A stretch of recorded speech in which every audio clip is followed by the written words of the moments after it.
What is up, Dream Team? It's another day of 100 push-ups.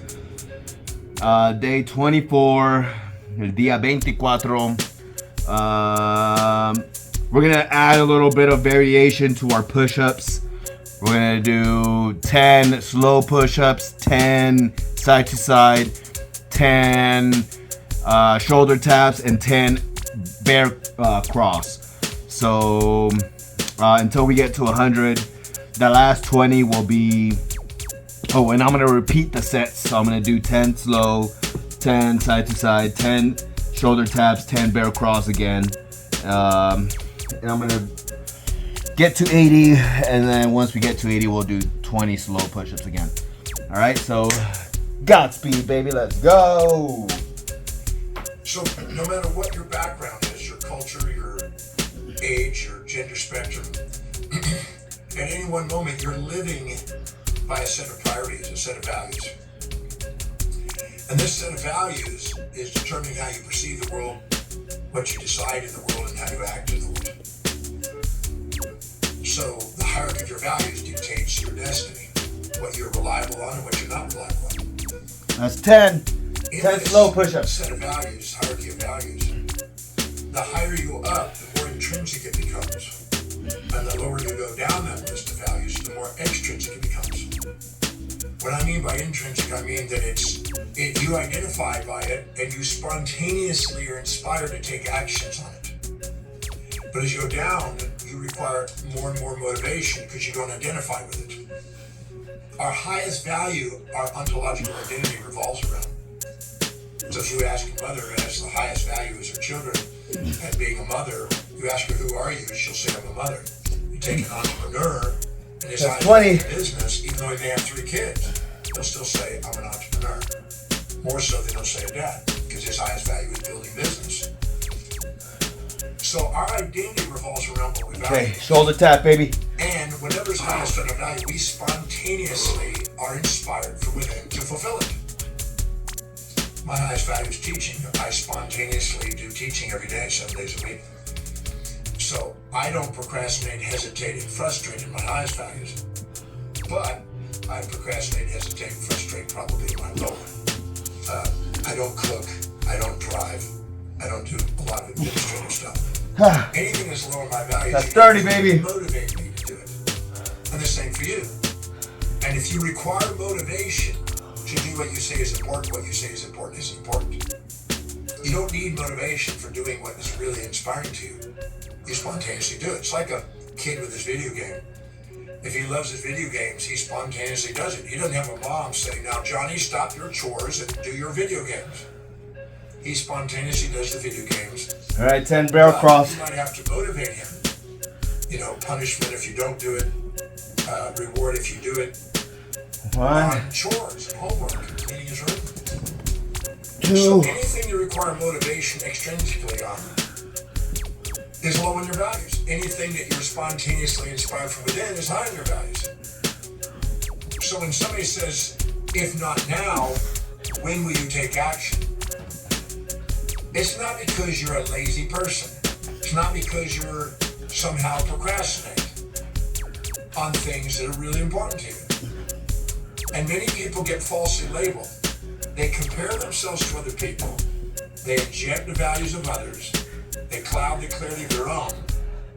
They lose sight of who they are. They expect themselves to live in these values that aren't really important to them, but they think they are. Because they have a fantasy about, I want to be like that person, because they're minimizing themselves to somebody. And then they end up confusing themselves and then labeling themselves. Oh, I'm a procrastinator. I can't seem to get around. Whatever I say, I just don't do. And that's not true. That's 10, baby. It may be true for something that's not important to you. Please, everybody, get this. They want to write it down. That you are designed to procrastinate, hesitate, and frustrate on things that are low on your value. You are designed to not stay focused on that. Because what's really important to you, where your identity is, where your authenticity is what you're really committed to. So I'm going to procrastinate, hesitate, frustrate, and pretty well anything other than teach, research, and write. But slow push-ups, 10. Research and write, I spontaneously do. They're my top 2 values. You know, I research and write at the same time, and I teach. So I don't need to be motivated to do that. So if I pursue what's really important to me, I don't run the story that I keep procrastinating, I keep sabotaging, I can't stay focused. All right. What's wrong with me? That's 50, baby. All that is, in my opinion, crap. Those are labels put on people because they don't understand human values. Yep. Every weekend when I teach the Brakes experience, pretty well every weekend, I got people saying to themselves and labeling themselves, I'm a procrastinator. I go, okay, we identify what their values are. They're not procrastinating in their highest values. They procrastinate in a value that's not important to them, but they think it should be, and so they're beating themselves up because they're thinking, oh, why am I not staying focused? Because it's not important to you. And you don't really want to appreciate that. You want to basically live in the fantasy you're supposed to be living under some other person's value systems. Anytime you try to live under somebody else's value system, that's 60, baby. Futility, frustration, procrastination, hesitation. Because it's not you. And your mind and body is designed to do exactly that, to not pursue something that's not important to you. And then so you don't want to label yourself on that. You want to understand what your values are. That's why on my website, I have a value determination process that's complimentary free. Because a lot of people are labeling themselves with all kind of labels. You know, I have kids that come in with labels of attention deficit disorder, but they can stay for 7 hours nonstop and total focused on their video games or on their social media.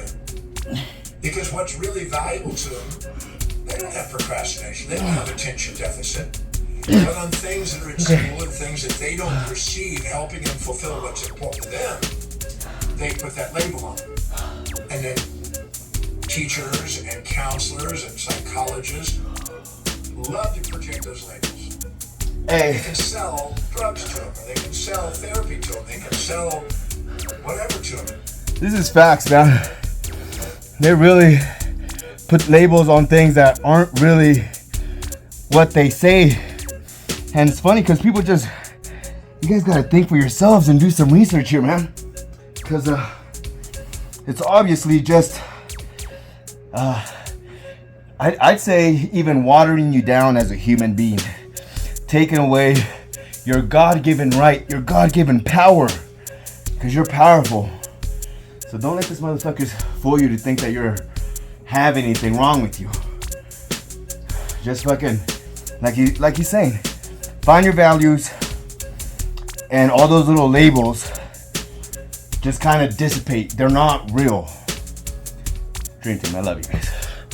All right, 70. You don't have to be accountable to actually communicate in your child's values and identify the Bear child's cross, 10 values bear cross. and find out where the child's really inspired. I had a young boy who was absolutely in love with trains. What? And he had hyperactivity. He was running back and forth, back and forth, back and forth in the room. Then I asked him a question. I asked his mom, what is it that he can do for hours nonstop without the hyperactivity system? Put a model train together or read some magazine on a train or something. And I said, what's the longest train you've ever seen in your life as a kid? He stopped his running and he said, 300 and something cars. What was the ratio of the different types of flatbed cars or box cars or tanker cars and stuff like that? 6. And he started to get an idea. And the second I got him engaged in something that was important to him, all of his hyperactivity 7. symptoms disappeared. He was literally calm, centered, and answering questions. So watch out for labels. I procrastinate, hesitate, frustrate anything that's not important to me. That's not a mistake. That's not a weakness. But people who don't know what their hierarchy of values are, don't know what's really highest on their values, and then they say, well, I will do this, they're going to procrastinate, hesitate, and frustrate, and it's not really important to them. And sometimes they minimize themselves to other people and think, well, I don't want to let them down, so I'll go ahead and say yes to them because I don't want to be rejected, and then they'll put themselves in this trap, which is a self-defeating cycle. Because now now they've committed to something that's not really important to them, that they're not getting around to spontaneously doing, and then they now feel beat up about it, which then makes them go further into their amygdala, which further focuses them on pleasure over pain, and then they end up getting into this label and then feeling self-depreciated. Anytime you're not focusing and taking action on the highest priority actions and not pursuing what's really important to you, you're designed to beat yourself up. You're designed to have those symptoms. Put your heart and your values together, highest to lowest. In the highest values, you're disciplined, reliable, and focused. In the lower values, you procrastinate, hesitate, and frustrate. So you'll spontaneously take action on your highest value if you're setting a goal that's really congruent with who you are. But you will hesitate and not take action and come up with excuses because you're not willing to embrace the pains and pleasures in the pursuit of something that's not really important to you. So I'm clear on this process. I watch people beat themselves up constantly. And then we find out what really is important to them. And then they go, well, I don't procrastinate there. I'm reliable there. Exactly. I have a former girlfriend that I was working out. She was involved in sports from a young age. Wait. Is she a runner? Does she make you breakfast every morning? Today, working out. She will find, even if it's only 30 minutes during a lunch period, she'll go find out how to go run 30 minutes and come back. Because it's highest on her value, her fitness. But something really low in her values, you're not going to do it. I have another friend who's involved in singing and acting, and she's amazing. And she doesn't procrastinate. That's 100, baby. The gig that she's about to do. She's there on time. She's there. She takes action. She makes it happen. And, okay. That's 100. Dream team. I do it for you. I do it for me. I do it for we, the people. All right, Dream Team. So we continue on, and now we're gonna do a set of 50 squats. We will progress. We'll do more squats, but I mean, it's kind of nice. You guys might even be able to just tag along and follow, me doing the push-ups and do as many as you can until you can do, anyways, just go for it. All right, so here we go. We're gonna do 50 squats. My lovely assistant is back there. You can't see her, but she's doing it with us. Now, she hasn't worked out, so it's kind of cool. We got one person going. Hopefully, you're the next person going. All right, let's do it, Dream Team. We're gonna start the squats. Let's get it. Okay. So, boom. And so, as the world's worst marketer, I sent my first email this year. 1, I'm very excited about it. We've been doing this for 10 years. 2, Pretty big stuff. And it was 3, I couldn't get webinars, I couldn't get VSLs, I couldn't get 4, fancy stuff. 5. You guys get to work. So that's 5. Back in time, it just was like, I just didn't leave my phone number. I'll be able to get Okay, this. I'm gonna do my other 5. I'll look So this I one. went and called back all these webinars. 1, Never showed up or never bought or whatever. And then there was like 100,000 sales in a day. And I was like, 3, this is so much easier. 4, And so, over time, I've consulted with sales teams. 5. I've trained and owned 4 high-ticket Come on, I'm not looking at you. Go. Come on. I'll look this way then. She's a little nervous. I'm going to show you what we've done consistently. Okay, you tell me when you're done doing your 5 squats. Would that be cool? Alright, so if I can add like 10% to your conversion rate in terms of how you attract better closers, how you script the process out, and how you do close more deals and scale them to incentivize them, would that be valuable for you guys? Alright, So I try to 3 frameworks. just keep them right here. I keep my hands right here. Obviously, that wasn't a good spot. Yeah, but it kind of helps you balance. Or you could do it, you put your hands straight out. Like so. Yes, adding this with all this in, we can make it profitable. This is my personal experience. Number 2 is conviction framework. Anyone who believes can outperform a seasoned sales rep by Tell me where you're at. tone. Really important. It's one of the biggest things that Spot? people miss. Number 3, the scaling framework. How to easily duplicate this process across salespeople in any niche in 7 days or less.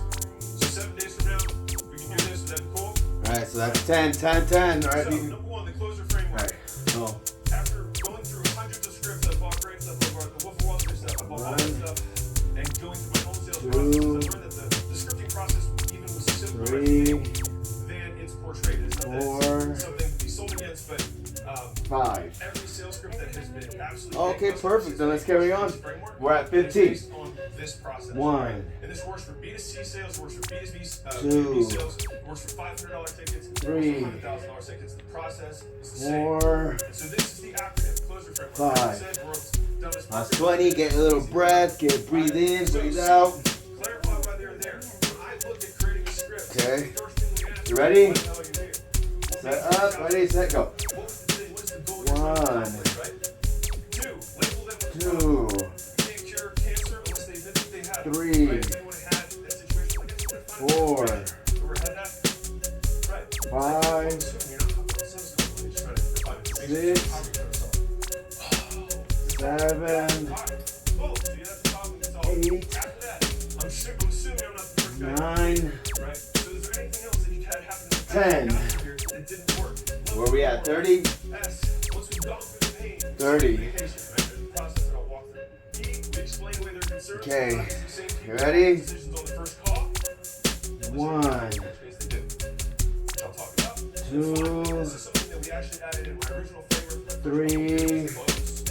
And then we added the R. 4, Right? Because when you do this, it actually doesn't transition 5, to the onboarding process that will get higher 6, for customer, lower churn, lower frequency. 7, Sales guys and you will be happy about. 8, All right, let's rock. So, 9, more closely. Clarify why they're there. These are the questions. 10. Sounds like, what made you go into there? What made you go Alright, that's 40, baby. Why is that important? Why that? What did that? Well, let me see you do one. Right? Why is that real? L. So, Questions of what? It's like, okay, so yeah, what you're is too far. X, Y, And when Z, you're doing it, right? watch. And when you're doing it, It's a milestone that has to be hit in. you want, All right, then we because I think you're, so you want to try to actually go down a little bit more. and run your script through this framework and then see where you can play. Your legs are a little too spread out, a little too far. Put your little baby hand straight out. And I think that's going to give you the balance. Right there, go a little lower. Yeah. But everyone who didn't have two of these questions covered, You kind of want your butt to try to touch why? your, Watch the sales what, stuff. You're looking yeah. at that. And you see how you're bending your knees in? If you try You so just far want to it straight. this is what we call pain cycles, a 4-step process. What if you try so far to Little by little, you'll get there. Did you do that? Alright, so that's 40. How'd that work for you? Alright, we're going to do another 10. Right? So we just do that cycle until they're like, 1, that's it. Now that you think about it, I've tried everything else. 2, Like, you can imagine what that felt like, 3, right? It's not your fault. 4, You were so close. You're 6 inches away. 5, Right? And I think you said this one thing was about 30 6, seconds. You people help when you hear about the program. 7, Fantastic. That's when we transition to sale, right? 8, So summer vacation. The number one thing that people mess up. 9, our sales pitch on the call is under 3 minutes. 10. Wow, 3 I messed up on that one, so I'm ready 180 to. seconds. When we talk about 10. someone was asking about Alright, how's your butt feel? the page, we don't say anything. Alright, it's beautiful then. Alright, perfect. I love it. I do it for you, I do it for me, I do it for we, the people. When we have a sales Dream Team.